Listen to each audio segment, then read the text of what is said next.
오늘 함께 보실 말씀은 열왕기상 8장 1절에서 11절까지 말씀입니다. 열왕기상 8장 1절에서 11절까지 말씀.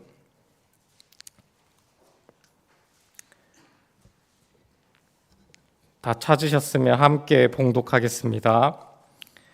이에 솔로몬이 여호와의 언약궤를 다윗성 곧 시온에서 메어 올리고자 하여 이스라엘 장로와 모든 지파의 우두머리 곧 이스라엘 자손의 족장들을 예루살렘에 있는 자기에게로 소집하니 이스라엘 모든 사람이 다 에다님 월 곧 일곱째 달 절기에 솔로몬 왕에게 모이고 이스라엘 장로들이 다 이름에 제사장들이 궤를 매니라. 여호와의 궤와 회막과 성막 안에 모든 거룩한 기구들을 메고 올라가되 제사장과 레위 사람이 그것들을 메고 올라가매 솔로몬 왕과 그 앞에 모인 이스라엘 회중이 그와 함께 그 궤 앞에 있어 양과 소로 제사를 지냈으니 그 수가 많아 기록할 수도 없고 셀 수도 없었더라. 제사장들이 여호와의 언약궤를 쓰니 곧 성전의 내소인 지성소 그룹들의 날개 아래라. 그룹들이 그 궤 처소 위에 날개를 펴서 궤와 그 채를 덮었는데 채가 길므로 채 끝이 내소 앞 성소에서 보이나 밖에서는 보이지 아니하며 그 채는 오늘까지 그곳에 있으며 그 궤 안에는 두 돌판 외에 아무것도 없으니 이것은 이스라엘 자손이 애굽 땅에서 나온 후 여호와께서 저희와 언약을 맺으실 때 모세가 호렙에서 그 안에 넣은 것이더라. 제사장이 성소에서 나올 때 구름이 여호와의 성전에 가득하매 제사장이 그 구름으로 말미암아 능히 서서 섬기지 못하였으니 이는 여호와의 영광이 여호와의 성전에 가득함이었더라. 아멘. 네, 날씨가 무지하게 추운 것 같습니다. 네, 굉장히 여기서도 손이 막 시릴 정도로 추운데 하나님의 그 임재하심, 하나님의 영광이 이곳 가운데 우리를 뜨겁게 해주실 거라고 믿고 나아가도록 하겠습니다. 이 열왕기 스토리는 우리가 성경을 함께 들으시는 분들이라면 이렇게 나눠진다고 배웠죠. 솔로몬 이야기와 그리고 이스라엘이 남북으로 갈라진 이야기, 그리고 아합 왕 때의 북이스라엘 왕들의 이야기, 그리고 북이스라엘 멸망한 다음 그 남유다 왕으로 이어지는 그 멸망 이야기, 이렇게 열왕기 스토리가 이어진다라고 우리가 배웠습니다. 이스라엘의 왕들, 그 왕들을 나열하면서 이스라엘이라는 나라가 어떻게 점점 멸망하게 되었는지에 대해서 보여주는 책이 열왕기라고 하였습니다. 그 중에 이 솔로몬 이야기는 앞으로 나타날 이스라엘의 왕들에 대한 그 모습을 미리 보여주는 역할을 하고 있습니다. 솔로몬이 다윗의 길을 걸어가면서 하나님과 동행하는 그러한 왕의 모습을 보여주는 것과 동시에 아합의 길과 같이 하나님으로부터 떠나서 우상 숭배를 하는 모습도 솔로몬을 통해서 보여주는 것입니다. 특별히 오늘 보는 말씀, 이 8장은 솔로몬이 하나님과 동행하는 왕으로서, 하나님과 함께하는 왕으로서의 그 모습 중에서 가장 클라이막스로 치닫는 부분이라고 할 수 있습니다. 바로 성전을 완성하면서 하나님께 기뻐하는 모습을 보여주는 것입니다. 솔로몬 성전이 이제 언약궤가 안치되게 되면서 그 성전이 완성되었고 성전 건축이 이제 마무리되는 것을 보여주는 것입니다. 사실 이 성전을 짓는 계획은 솔로몬에 의해서 나타난 것이 아니라 그 아버지 다윗에게서부터 시작되었습니다. 이스라엘 백성이 출애굽한 뒤에 그들은 성막과 함께 40년간 광야 생활을 하게 됩니다. 정확하게는 성막 안에 거하시는 하나님과 함께 그 광야 생활을 했던 것입니다. 그 이후로는 가나안 땅에 들어와서 가나안 땅을 정복하고 정착하게 됩니다.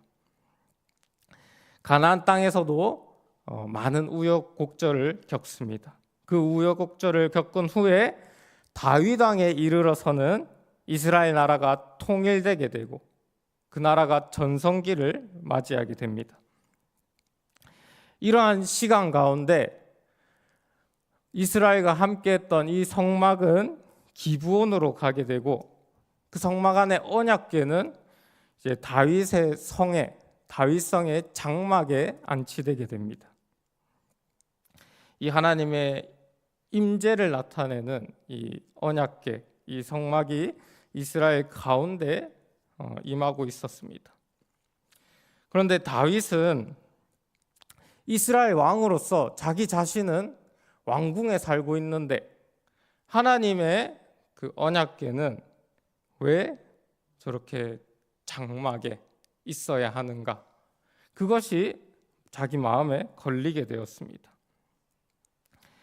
그리고 다윗은 언제든지 이동할 수 있는 이 언약궤, 이 장막 속에 있는 이 언약궤가 이제는 완전히 머무를 수 있는 성전에 이제 머무르고 하나님의 임재가 이제는 이스라엘 땅에 영원히 있게 되는 것을 원하였습니다. 그런데 이 다윗이 이 언약궤를 이스라엘 가운데 안치하기 위해서 성전 건축을 하나님께 물어보지만 하나님께서는 다윗의 그 요청을 거절하십니다. 다윗의 의도는 분명히 좋은 의도이고 그 마음을 하나님께서는 아시지만 다윗은 전쟁으로 인해서 피를 많이 흘렸기 때문에 하나님께서 거하실 그 거룩한 성전을 짓기에는 다윗이 합당하지 않다라고 하나님께서 말씀하신 것입니다. 그래서 이 성전을 건축할 수 있는, 이 성전을 건축하기에 합당한 다윗의 자손이 이 성전을 건축하도록 하겠다. 하나님께서 약속을 하십니다. 그래서 이 다윗의 아들인 솔로몬이 이제 이 성전을 건축하게 된 것입니다. 그런데 하나님께서는 이 다윗의 아들이 아니라 다윗의 자손이 성전을 건축하게 될 것이다 라고 말씀하십니다. 이 말씀은 이 솔로몬의 성전뿐만 아니라 다윗의 자손으로 오실 우리 예수님에 대해서 예수님께서 십자가에 죽으시고 3일 만에 부활하셔서 성전을 사흘 만에 세우신다는 것까지도 우리에게 알려주시는 것입니다. 우리를 예수님을 통해서 하나님께서 거하실 성전으로 세우실 계획을 여기에서 보여주신 것입니다. 우리 역시도 우리의 몸을 성전으로 세울 만한 그런 합당한 자가 되지 못합니다. 그런데 합당하신 예수님께서 친히 우리의 죄를 대신해서 십자가에 피 흘려 죽으시고 또 부활하심으로 우리가 하나님 거하실 그 처소로서 합당하게 만드신 것입니다. 우리 안에 성령 하나님께서 거하심으로 하나님께서 임재하시는 성전이 되게 하신 것입니다. 이렇게 예수님을 통해서 몸된 성전으로서 하나님의 임재가 충만한 성전들 되시기를 바라겠습니다. 이렇게 다윗의 자손인 솔로몬, 다윗의 아들인 솔로몬이 아버지를 대신해서 하나님께서 임재하실 그 성전을 짓게 되었습니다. 이 성전을 건축하는 과정은 그 성전이 얼마나 거룩한지, 얼마나 중요한지 그만큼에 따라서 철저하게 계획 가운데 건축이 이루어졌습니다. 저희 청소년부가 영층 리모델링을 할 때 리모델링 하는 것을 보러 가면 미리 그곳을 다 치수를 재서 준비를 해서 옵니다. 그런데 그럼에도 불구하고 실제 현장에 가서 또 맞춰서 그 재료들을 깎고 자르고 준비해서 리모델링을 할 수밖에 없습니다. 철저하게 준비해도 또 현장에 가서 또 필요한 부분들을 준비할 수밖에 없는 것입니다. 그런데 성전을 건축할 때는 그 현장에서 재료를 하나도 준비하지 않고 미리 이 재료를 다 준비해서 이것을 가지고 와서 성전을 건축하였다라고 하였습니다. 철저하게 준비된 상태에서 이 성전을 쌓아 올린 것입니다. 왜냐하면 그만큼이나 이 성전이 거룩하고 중요한 장소이기 때문입니다. 그래서 솔로몬이 성전 외부와 내부를 7년간 짓게 됩니다. 그 성전 외부 내부를 짓고 나서 이제 성전 건축의 하이라이트로 하나님의 그 임재가 있는 언약궤를 가져오게 됩니다. 우리 오늘 1절의 말씀을 함께 읽겠습니다. 이에 솔로몬이 여호와의 언약궤를 다윗성 곧 시온에서 메어 올리고자 하여 이스라엘 장로와 모든 지파의 우두머리 곧 이스라엘 자손의 족장들을 예루살렘에 있는 자기에게로 소집하니. 솔로몬이 다윗성 그 장막에 있는 언약궤를 가져오고자 했습니다. 그래서 이스라엘 장로들과 또 모든 우두머리를 소집하게 됩니다. 언약궤를 옮기는 것이 중요한 일이기 때문에 그 우두머리들, 그 장로들을 함께 데리고 와서 이것을 함께 머리를 맞대면서 옮기고자 한 것입니다. 이스라엘은 이 언약궤를 옮길 때 과거에 옮기는 가운데 큰 사고를 한번 겪게 되었습니다. 이 언약궤를 블레셋에게 빼앗겼다가 기란 여아림이라는 곳에 이 언약궤가 머무르게 됩니다. 그때 다윗 왕이 이 언약궤를 예루살렘으로 옮기고자 하였습니다. 그래서 그 언약궤를 옮길 만한 수레를 만듭니다. 잘 만들어서 거기에 언약궤를 싣고 그리고 이 이스라엘로 옮기고자 하였습니다. 그런데 수레로 나르고 있는 중간에 그 수레를 끌던 소가 펄쩍 뛰게 됩니다. 그러니까 이 언약궤가 떨어지려고 했습니다. 그러니까 이 웃사라는 사람이 이것을 떨어지지 않도록 잡다가 그 자리에서 죽어버립니다. 하나님께서 그 자리에서 죽게 만든 것입니다. 왜냐하면 함부로 그 언약궤를 만졌기 때문입니다. 이 다윗은 하나님의 언약궤를 잘 이동시키고자 했습니다. 하나님의 임재를 상징하는 이 언약궤를 잘 가지고 오려고 했지만 하나님의 말씀대로는 옮기지 않았던 것입니다. 원래 이 말씀에는 언약궤를 사방에 고리를 만들어서 거기에 채를 끼워 가지고 그것을 손잡이로 해서 들고 다니게 만들었습니다. 하나님께서 그렇게 언약궤를 이 채를 가지고 들고 옮기게 하셨지만 다윗은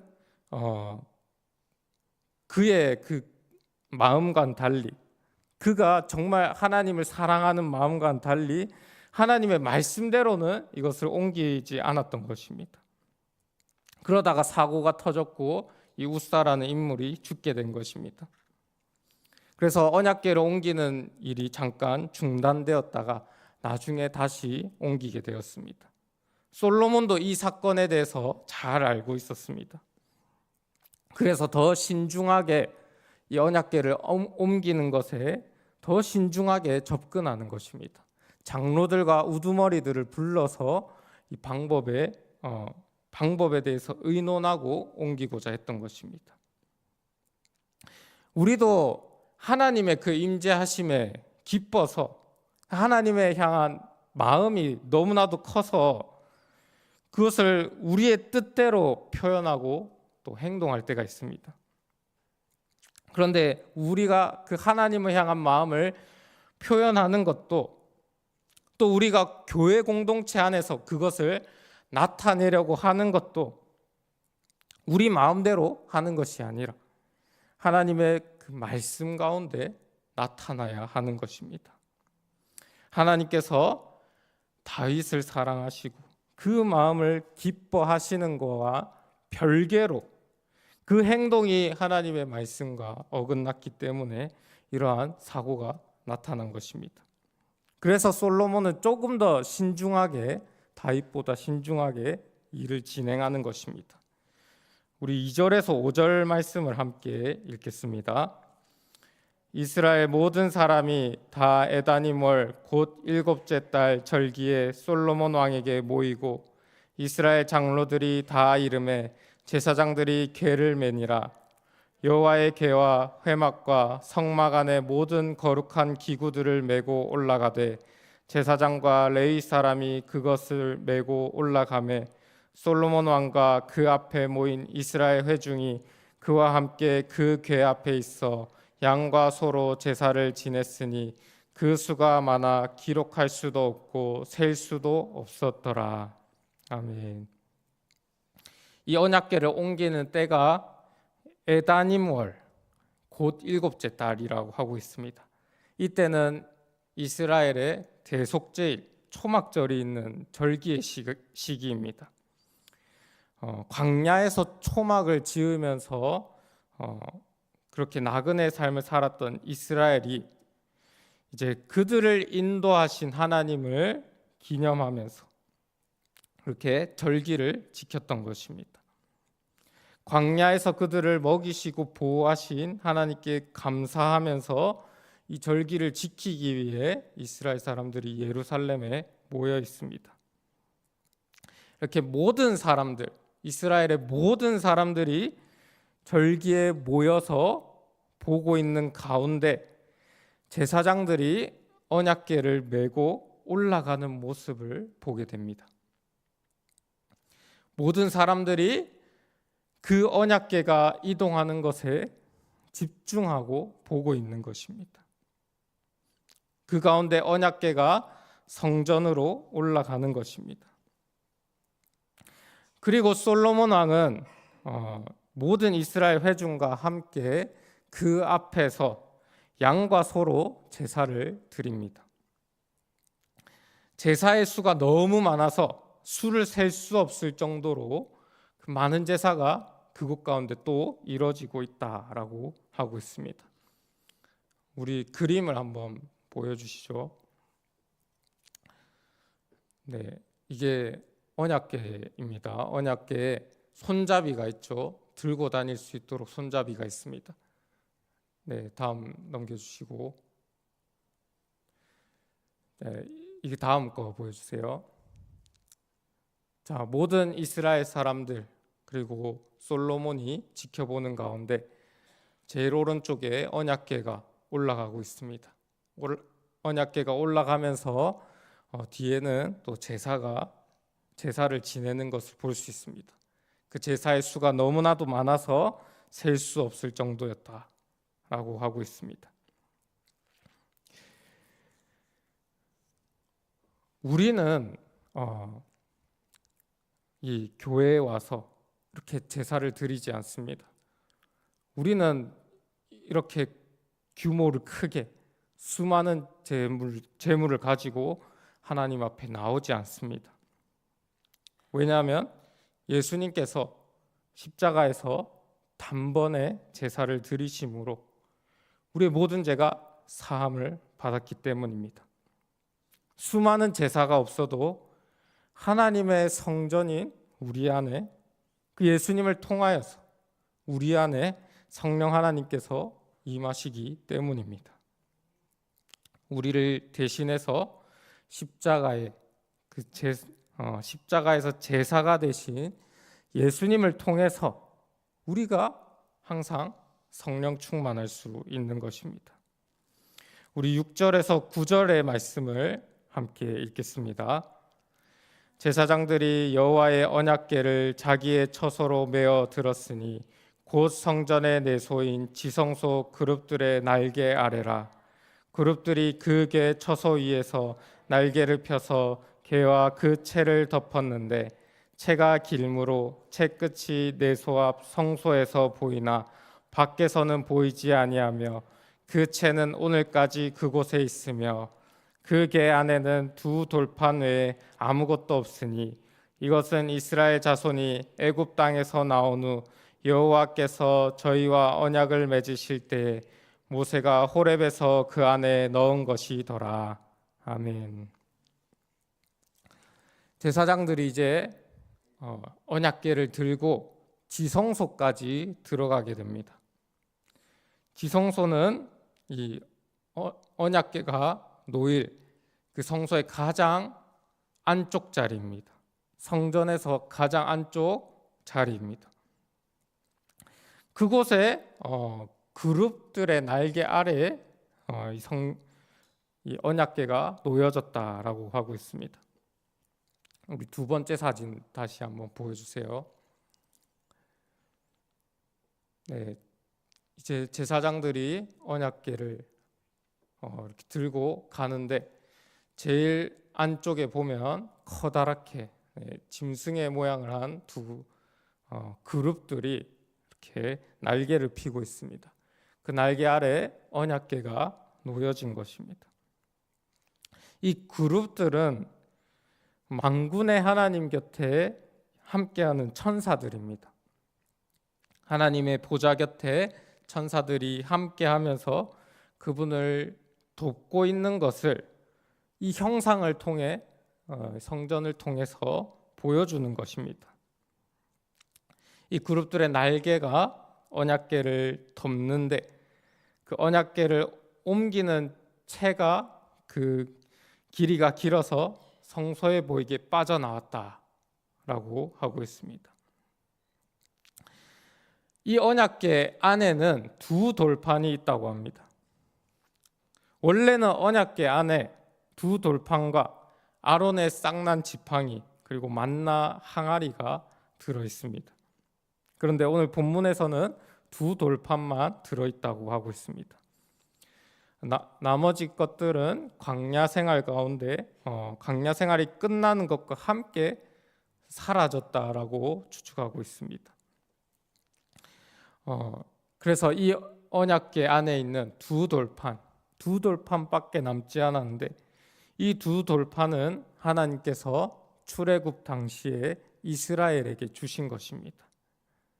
이스라엘과 언약을 맺으신 뒤에 이 돌판을 주신 것입니다. 그 안에는 10계명이 새겨져 있습니다. 하나님과 이스라엘이 언약을 맺고 이제 이스라엘이 하나님의 나라, 거룩한 백성으로서 살아갈 수 있도록 10계명을 주신 것입니다. 이 하나님께서 첫 번째로 주신 것은 모세가 깨뜨렸지만 두 번째 것, 모세가 새긴 것을 언약궤에 넣은 것입니다. 그렇다면 하나님의 임재를 상징하는 이 언약궤에 왜 두 돌판이 들어있는가? 그것은 이 하나님의 임재가 이 하나님의 언약 가운데 그 하나님의 말씀을 지키는 것을 통하여서 나타나기 때문입니다. 다윗은 말씀대로 언약궤를 이동하지 않았기 때문에 이 언약궤를 뜻대로 옮길 수가 없었습니다. 사울 왕은 자신의 마음대로 하나님 앞에 나아가고자 했지만 결국에는 그 말씀대로 순종하지 않았기 때문에 하나님의 임재가 떠나가게 되었습니다. 이스라엘이 하나님의 뜻대로 행하지 않았을 때 블레셋에게 패하게 되었고 이 임재를 상징하는 언약궤를 빼앗겨 버렸습니다. 하나님의 말씀에서 떠났을 때 하나님의 임재도 떠나는 것을 우리가 볼 수 있습니다. 그런데 말씀이신 예수님께서 우리에게 오셨습니다. 말씀이신 예수님께서 우리를 위해 이 땅에 오셔서 우리가 그분을 영접할 때 우리에게 구원을 주시고 그 예수님의 영이 우리 가운데 임하시게 하셨습니다. 우리 성전된 몸에 하나님의 임재가 가득할 수 있도록 말씀이신 예수님께서 친히 우리에게 찾아오신 것입니다. 우리 마지막으로 10절에서 11절까지 함께 읽겠습니다. 제사장이 성소에서 나올 때 구름이 여호와의 성전에 가득하매 제사장이 그 구름으로 말미암아 능히 서서 섬기지 못하였으니 이는 여호와의 영광이 여호와의 성전에 가득함이었더라. 아멘. 이제 정말로 성전 건축의 마지막이 끝났습니다. 제사장이 성전에 언약궤를 두고 나올 때 하나님의 임재가 성전에 가득하였다라고 하고 있습니다. 제사장이 그 구름 때문에 능히 섬기지 못할 정도로 그 여호와의 영광이 성전 가운데 가득했다라고 하는 것입니다. 하나님의 임재로 성전이 가득 찬 것입니다. 솔로몬이 지은 성전이 이렇게 언약궤가 들어옴으로써 완성이 되었습니다. 그 성전 안에 하나님의 영광이 가득히 참으로써 완성이 된 것입니다.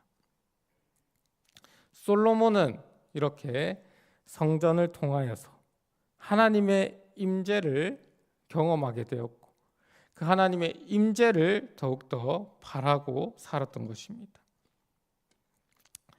그런데 이렇게 완성된 성전, 언약궤가 안치되어서 그 하나님의 영광으로 충만한 성전은 이 땅에 오실 그 예수님의 모형이었습니다.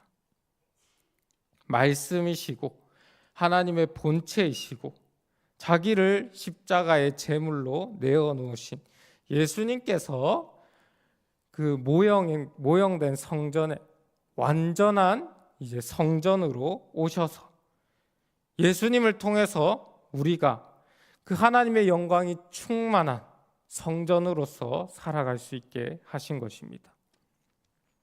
성전 되신 예수님을 통해서 우리 삶에 하나님의 그 영광이 충만히 나타날 수 있는 것입니다. 고린도전서 3장을 보면 우리가 하나님의 성전이고 우리 안에 성령이 계심을 알지 못하느냐라고 하고 있습니다. 예수님을 통해서 우리 역시도 우리 몸이 성전이고 우리 안에 하나님의 임재가 충만하게 된 것입니다. 하나님의 임재 가운데 그 율법을 완성하신 예수님을 따라서 그 여호와의 영광을 드러내며 말씀대로 살아갈 수 있다라고 하는 것입니다. 비록 솔로몬은 이 성전이 완성된 이후에 결국에는 타락하게 되었고 하나님을 떠나고 그 성전은 파괴가 되었습니다.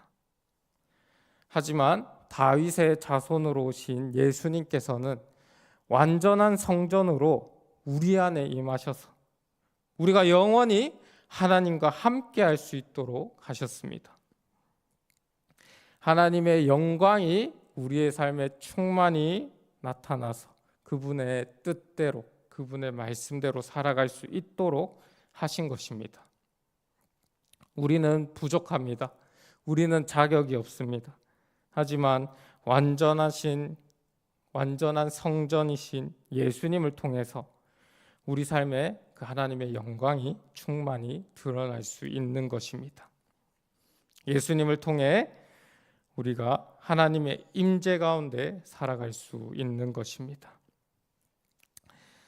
특별히 우리를 위해서 이 땅에 오신 예수님의 탄생을 축하하는 이 성탄절을 앞둔 이때에 예수님이 우리에게 오셔서 우리 안에 또 성전이 되셔서 그 하나님의 임재가 우리 안에 충만하게, 우리 안에 하나님의 영광이 또 충만하게 나타나서 그 영광을 나타내며 말씀대로 또 살아갈 수 있는 저와 여러분들 다 되시기를 간절히 축복합니다.